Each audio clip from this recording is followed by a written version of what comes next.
Hey, everybody. Welcome to another episode of Off the Bench podcast. I'm your host, Cody Kimberlin, with my co host, Trevor Henson. We have a special guest today, Adam Kent of Sports News in 60.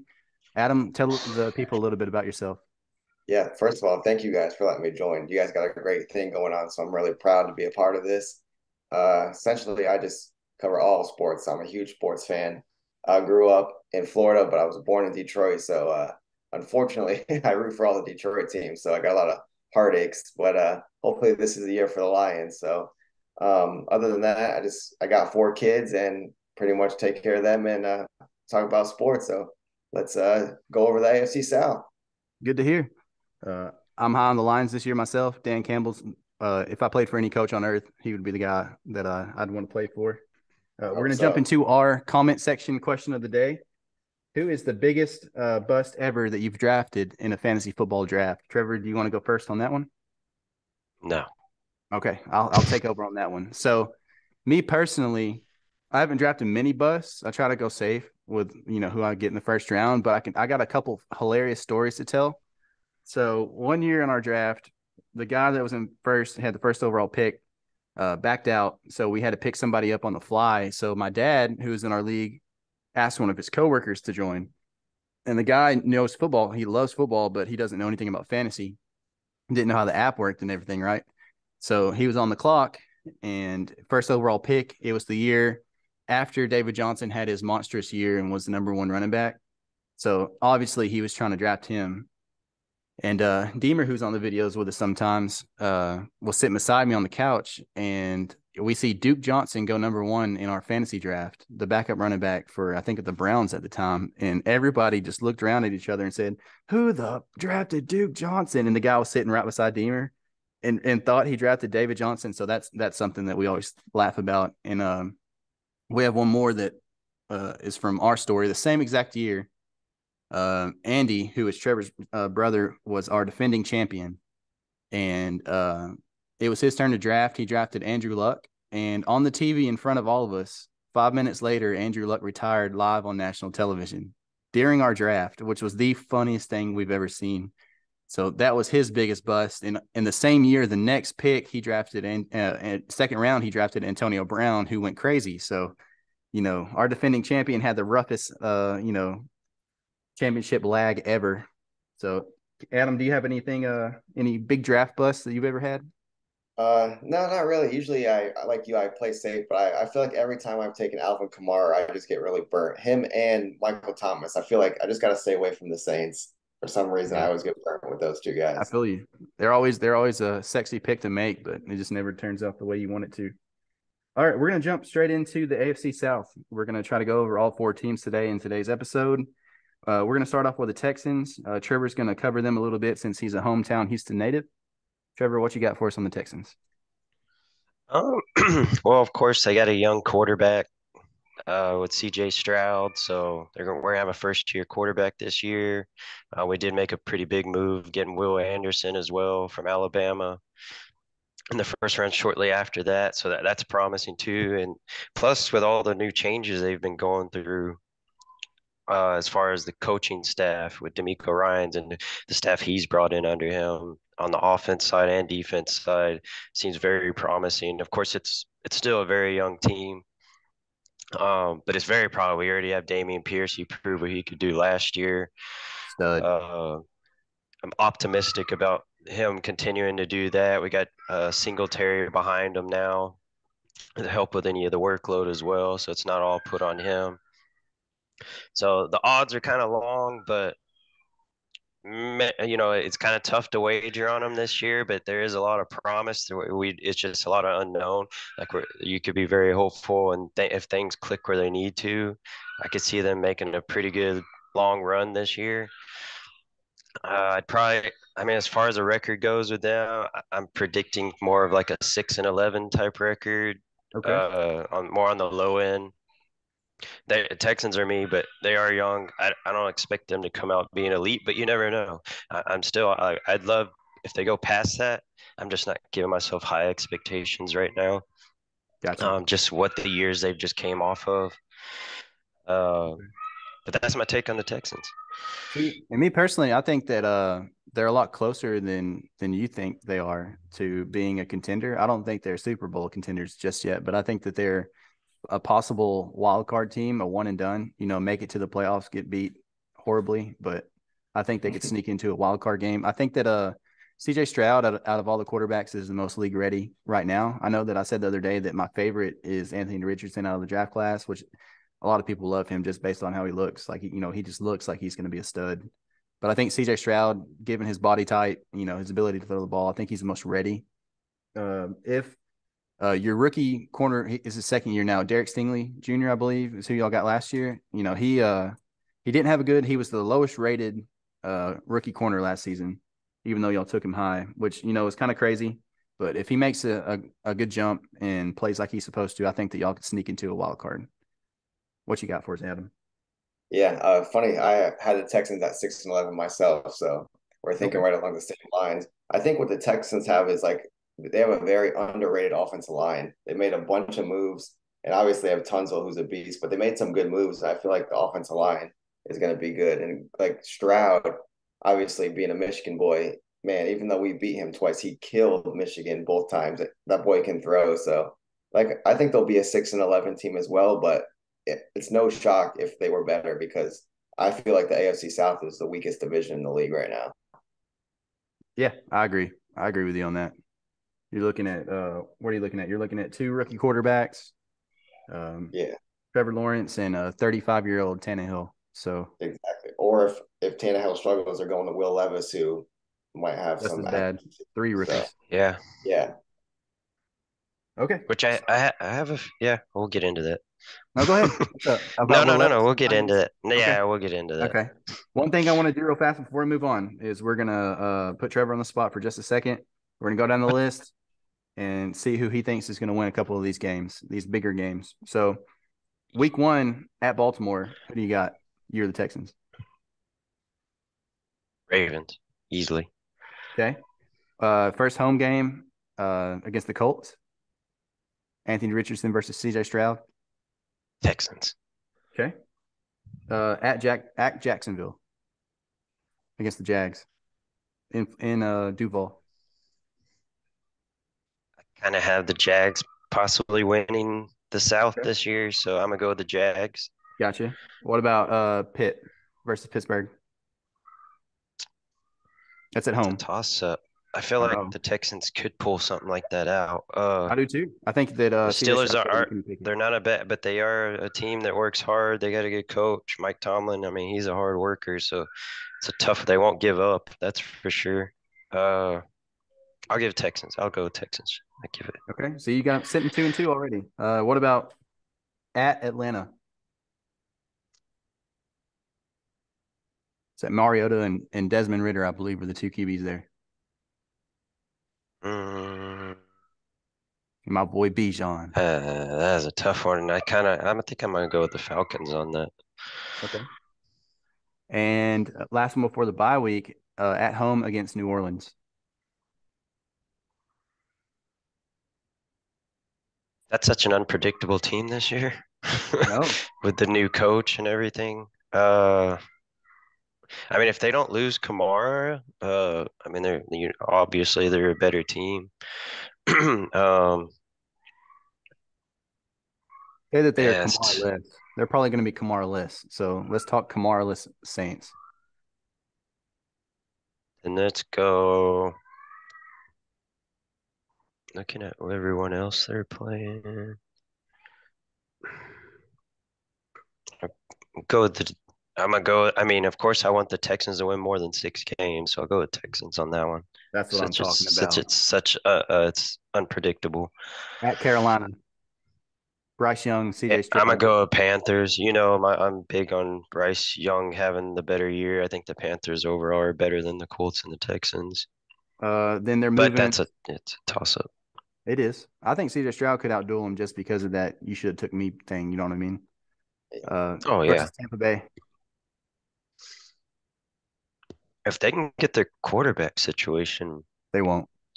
if they did that Carson Wentz thing, then I mean they'd be a little more hopeful. but they don't have the rest of the team's got a lot. There's some talent there. I Yeah, don't know about the running back stuff. Let's go with Texans. that's what I'm talking. Like 4-4. Don't even ask me about the next one. You already know who I'm gonna pick. Who do you think is going to win between the Texans and the Bengals? If it was a playoffs round one, I'd probably pick y'all. Bengals. I bet you would. All right, Texans against the Cardinals. come on, that's the worst team. Jags. Cardinals worst. Yeah, Jags again.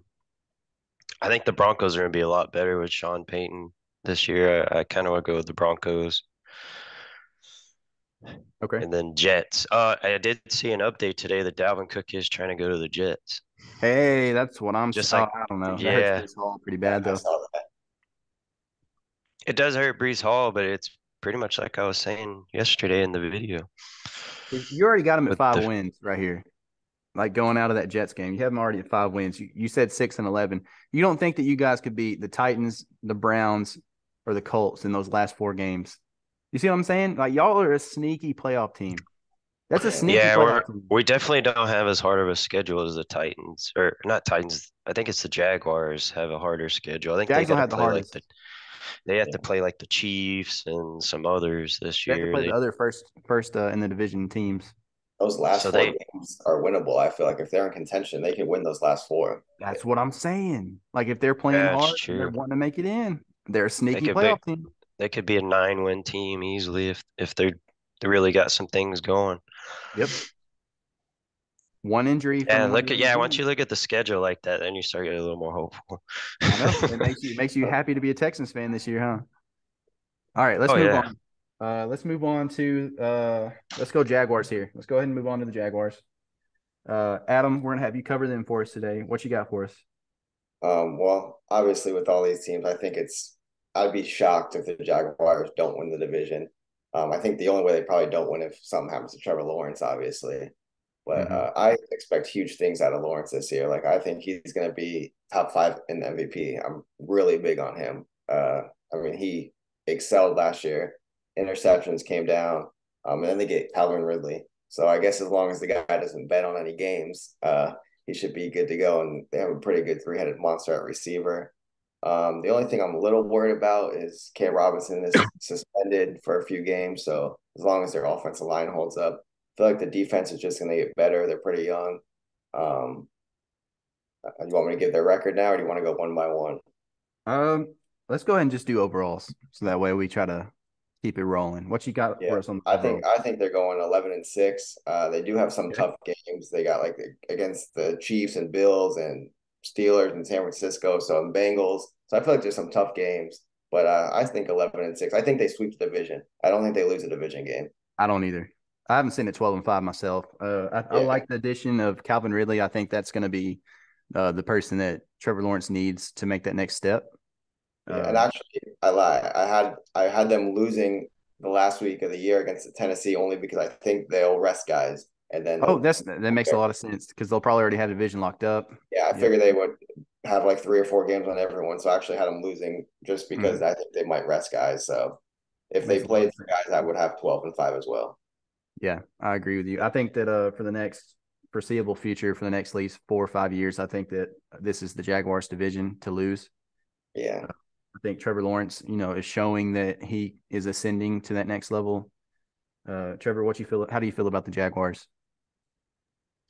I agree. I see them sitting at the top. I think they could even end up being a top 4 seed if I mean, they won like 6 out of their last 7 games Yeah. towards the end of the season last year. So Trevor Lawrence he proved that he could be an elite quarterback coming out of that last coaching problem where it wasn't looking very good for him. But now with everything else going on, I mean, yeah, they're going to be. I think they're going to win the AFC South. But like I said, the schedule is a little. We'll see what Adam has to say on that. But their schedule is a lot tougher than the rest of the teams.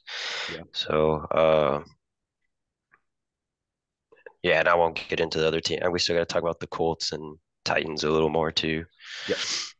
Okay, so moving on to the Titans, I'll cover them for us real fast. I'll have them last in the division myself. I'm thinking that with Tannehill in his age and his like digressing in his play style. They're only returning one offensive lineman in the same position. They're moving people around because they're not sure what's going on with that.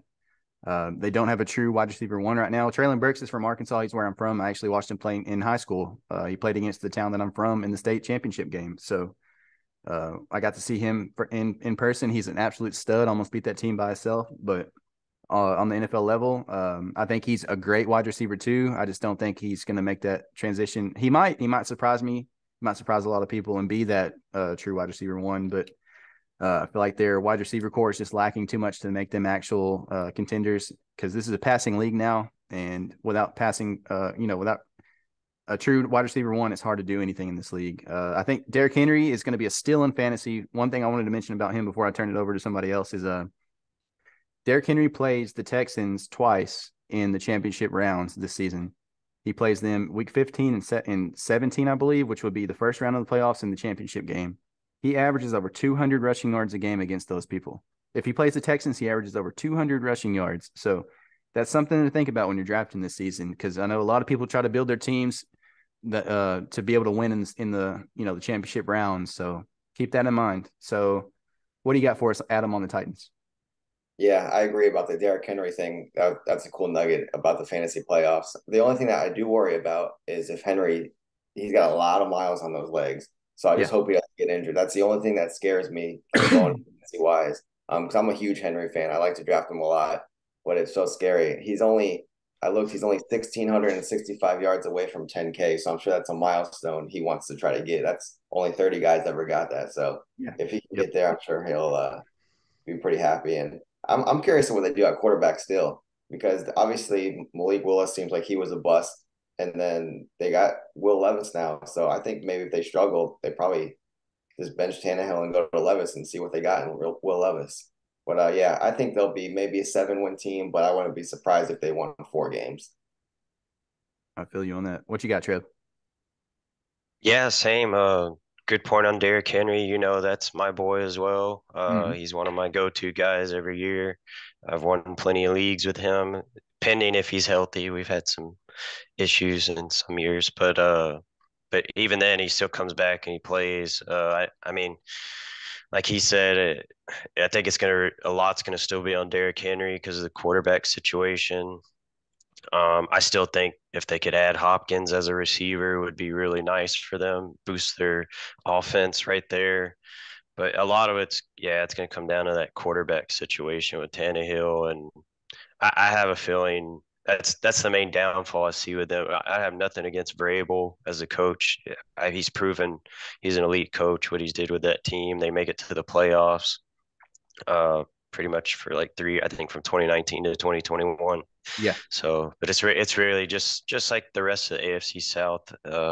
Besides the Jaguars, it's going to come down to that young talent who's going to prove what on the quarterback side. That's my take on the Titans. I like it. All right, we're going to move on to the last but not least, the Indianapolis Colts, led by rookie quarterback Anthony Richardson. Let's go ahead and have Adam talk a little bit about the Colts for us. So I think the Colts are an interesting team because of Anthony Richardson. I think he has the potential to be really well, which is why he was drafted so high, because in college he only started 13 games, so it was a small sample size, but I think the athletic ability is there. But I think he's going to struggle personally. I think just the throwing in the league compared to in the SEC, I think he's just going to struggle. I think he's going to be like a Justin Fields type. Like he's going to maybe have 100, 150 passing, but he'll probably have almost 100 rushing. So I think like fantasy wise, he could be a decent quarterback, but passing yards, I just don't see them passing the ball for a lot of yards. And I mean, Jonathon Taylor has to stay healthy. If Jonathon Taylor's hurt again, they're toast. I mean, they're a 2 or 3 win team maybe, because as soon as he goes down, I mean, they struggle big time. Yep. I personally, I have them finishing last in the division. I picked them going 5-12. Gotcha. But I don't know. It's interesting because Minshew's, I'm not surprised either if Richardson struggles in preseason. Maybe they use Minshew for a few weeks to start the year and then go to Richardson. So we'll have to see how that plays out. That's true. They very well could. Minshew is probably one of the better backups in the entire league. Yeah. I think that fantasy wise, Anthony Richardson is an interesting option to get with your second quarterback selection, as your backup. It worries me with Jonathon Taylor that Jonathon Taylor is going to have a lot of his touchdowns vultured because, I don't feel like they're going to be comfortable with Anthony Richardson passing close to the goal line in those kind of situations. So, Jonathon Taylor is somebody I'm fading this season and will not be drafting myself. Trevor, what do you feel about the Colts? No, that's exactly the same. You know how I feel with Anthony Richardson and the goal line. But if whatever it's going to come down to the coaching. So if they can get him going, like you just said, keep Jonathon Taylor healthy. I mean, they got that. I mean, the rest of that team's actually got quite a bit of talent. Uh, they're not just rookies, like you could say about the Texans. Like we have a lot of young talent that are trying to prove themselves, which makes them very optimistic. But the Colts do already have that in a lot of areas. It's just they've been struggling having a quarterback. I mean, Matt Ryan didn't do nothing last year, and then even previous there, I think was Carson Wentz,